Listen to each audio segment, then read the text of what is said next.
Okay, so this is a story you may be wondering.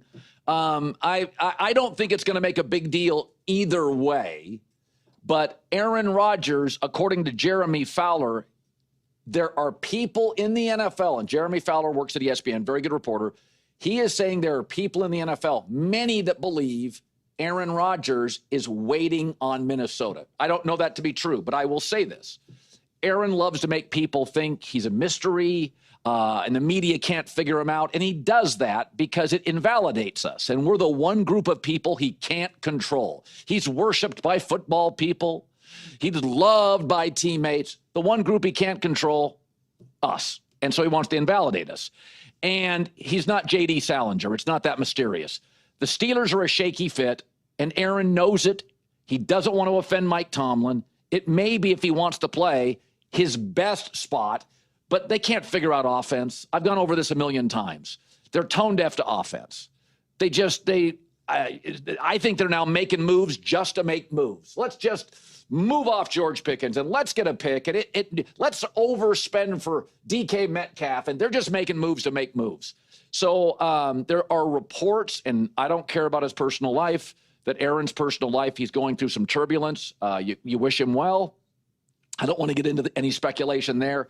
But I just think Aaron is too smart to think the Steelers are a good fit. The O-line's been a wreck for years. The O coordinator position, they've run through them. They lost Najee Harris, their left tackle. And by the way, it does matter.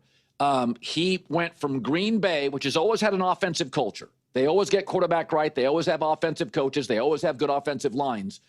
Green Bay does offense right. And they've been doing it right for 30 years. Pittsburgh does defense right. And the only two times they've done offense right, they had Terry Bradshaw and Big Ben. And in between that, they're not the same franchise. They win games, they don't win big games. And that's what Pittsburgh's going through right now. They've been a bottom 10 total offense 6 years in a row.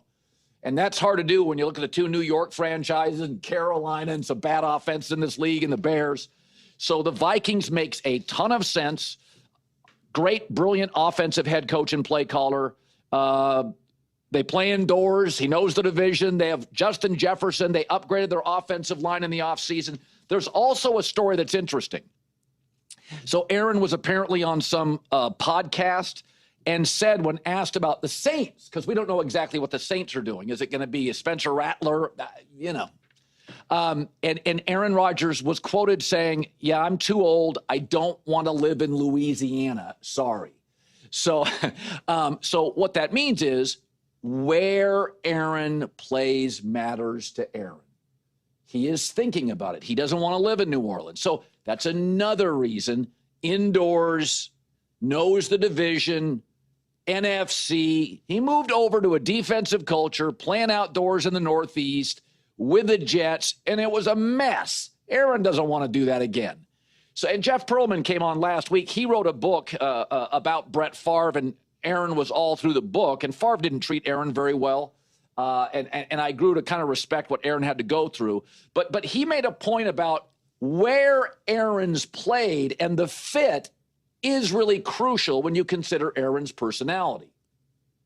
I just think over time, especially being in a small Midwestern town, surrounded by the Midwestern quaintness of Green Bay, I think Aaron Rodgers really started to believe I'm the smartest guy in the room. I know everything. I am very intelligent. I know more than the coaches. I know more than my teammates.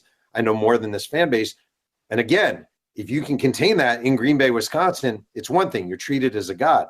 But once you go national, once you go to a different franchise, it doesn't really play out that well. It certainly didn't in New York. Now, the culture in Pittsburgh is better than New York, but like the Jets, they can't get offense right.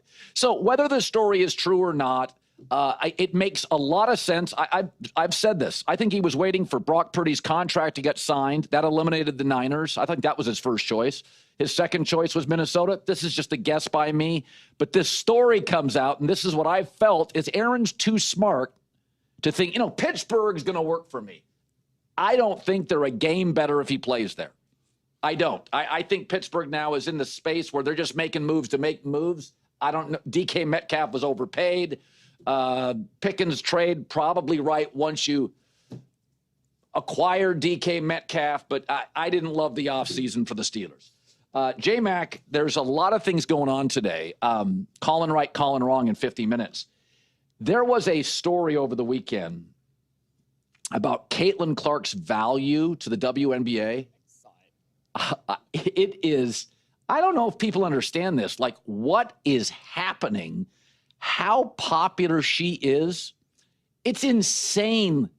And I think it is time. I like the fact that this story was published, meaning WNBA coaches, players, executives can now read her relevance, which is not only is it transcendent, it's transformational to the league. How was your weekend, by the way? My weekend was excellent. I ran into your friend LeBron yesterday at a volleyball tournament out here in L.A. But if I could quickly go back to Aaron Rodgers for a second, does he totally want to be Brett Favre? Jets, then Vikings, close out the career. Is that what he's wanting to do? Like copy Brett Favre?